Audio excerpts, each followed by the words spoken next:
Hello and welcome to another episode of A Fresh Perspective here on Heavenward Thinking. Today we're continuing on in Luke chapter 20. We're going to look at verses 27 through 40. So I'll read it and we'll get right into this week's conversation. Some of the Sadducees, who say there is no resurrection, came to Jesus with a question. Teacher, they said, Moses wrote for us that if a man's brother dies and leaves a wife but no children, the man must marry the widow and raise up offspring for his brother. Now, there were 7 brothers. The first one married a woman and died childless. The second and then the third married her, and in the same way the 7 died, leaving no children. Finally, the woman died too. Now then, at the resurrection, whose wife will she be, since the 7 were married to her? Jesus replied, The people of this age marry and are given in marriage, but those who are considered worthy of taking part in the age to come and in the resurrection from the dead will neither marry nor be given in marriage. And they can no longer die, for they are like the angels. They are God's children, since they are children of the resurrection. But in the account of the burning bush, even Moses showed that the dead rise, for he calls the Lord the God of Abraham, and the God of Isaac, and the God of Jacob. He is not the God of the dead, but of the living, for to him all are alive. Some of the teachers of the law responded, Well said, teacher, and no one dared to ask him any more questions. As we look at this is familiar to last week's episode. These religious leaders, this time the Sadducees, are trying to trap Jesus or get Jesus, and here he comes with another teaching, one that a lot of people don't quite understand. What do we do with this passage? Well, first, I love the fact that this is one of the original mic drops, right? Jesus gets done, and they don't dare question him, right? So again, either speak so complexly, right, in such a way that people just have no idea, like I have no idea what you said. And we see that a lot, right? We see people who are so smart, they say something and everybody just goes, what did you say, right? And you get that kind of idea here. These people are consistently going mind-boggling out of their way to come up with these crazy scenarios, right? That are they're hoping he will just somehow slip up. Right, and again, I mentioned it last time, and I mentioned it this time. Lots of us have that same heart.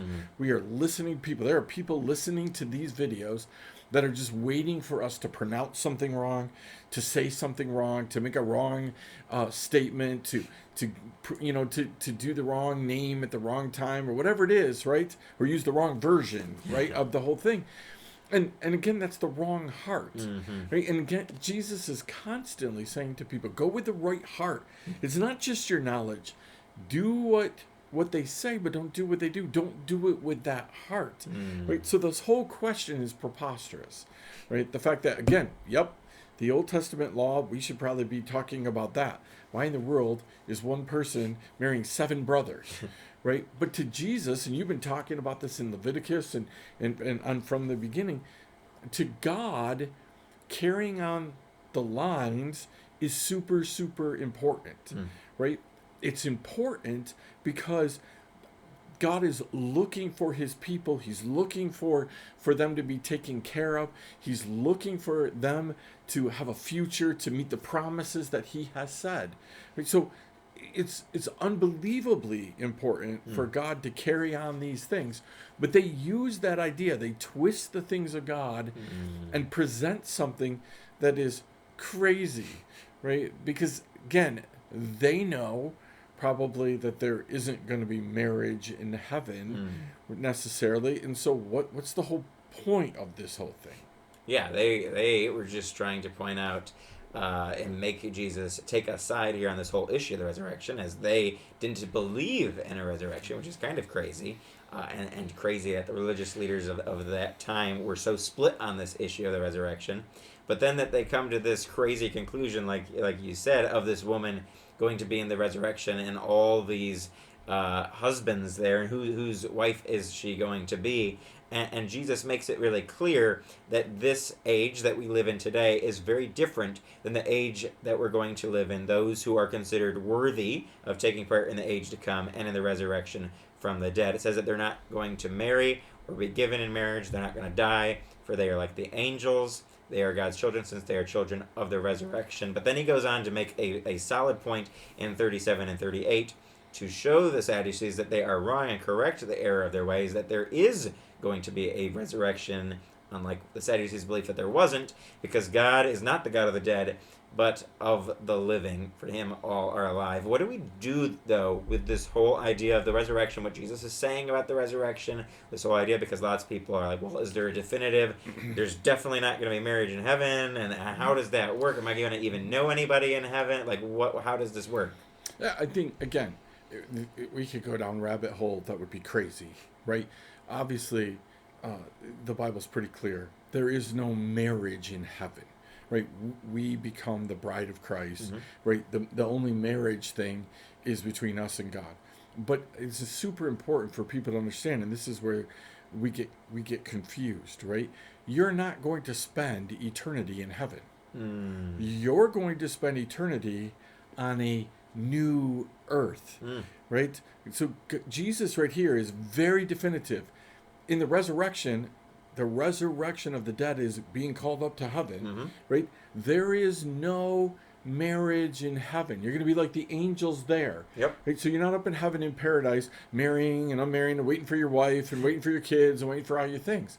But when it comes to eternity, when we spend eternity on the new earth, the answer to that is Jesus said nothing about that, right? Absolutely. So yeah. again, if it's a new earth, you could look at this and you could say, it's a new earth, right? What was the original perfection of earth? Well, one of the things that God said was, be fruitful and multiply, right? Get married, gave a helpmate, said it was wrong for man to live alone. So I don't know how it's all going to work, right? But if God is going to go back and make things perfect the way that they were intended from the beginning, you could argue, maybe unsuccessfully, that would include marriage. But again, if you want to think that we're gonna be like the angels in heaven, and we're gonna live on earth like that, well, you could probably conclude that too, because Jesus said, "Here it is." So for me, the bottom line is, what do we do with this? We do what Mary did. We ponder. We ponder and say, you know what? I don't think we're gonna know until it happens. I'm just gonna be super happy to be there. Absolutely. I think that's the way to look at it with a fresh perspective, because there's so many different thoughts and arguments, and biblical scholars have all these different beliefs and arguments on this. And when I come to passages like this that are confusing to me as well as to other people, when there's so many different voices and opinions, I rely on what Scripture says. Like you said, we can look at Jesus' statement, very clear, that in the resurrection of the dead, in heaven, there's not going to be marriage. People aren't going to be given a marriage. That's very clear, but like you said, there is not this clarity given about what's going to happen with the new earth. In fact, when we look even in books like Revelation, we get very little substance of what that's going to look like. Why did God not give us this great roadmap of here's what it's going to look like? Well, there's definitely a reason, and I don't know what it is. And why did God not tell us how this idea is going to work perfectly?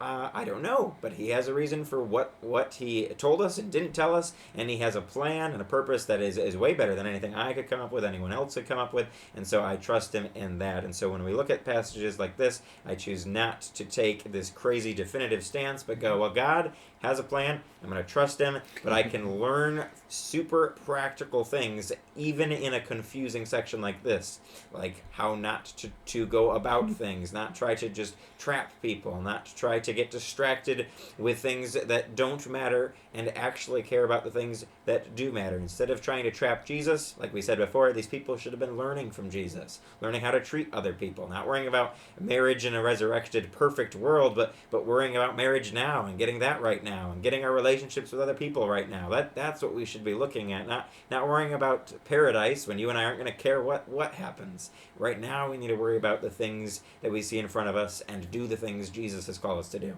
Yeah, I think the simplicity of this passage is a bunch of people who didn't believe in the resurrection came to Jesus, and he basically said to them, "You're wrong." And then they didn't ask him any more questions. So maybe that's how we should be every once in a while. Maybe every once in a while we come and Jesus doesn't answer us or doesn't say what we want him to say, and we're like, okay, right? Like there's a simplicity sometimes of just not knowing. I mean, this passage is crazy because these guys argue vehemently all the time about this resurrection thing. It's how Paul got away with some stuff, right? Yep. But they chose not to in the face of Jesus when he outright said to them, "You're wrong."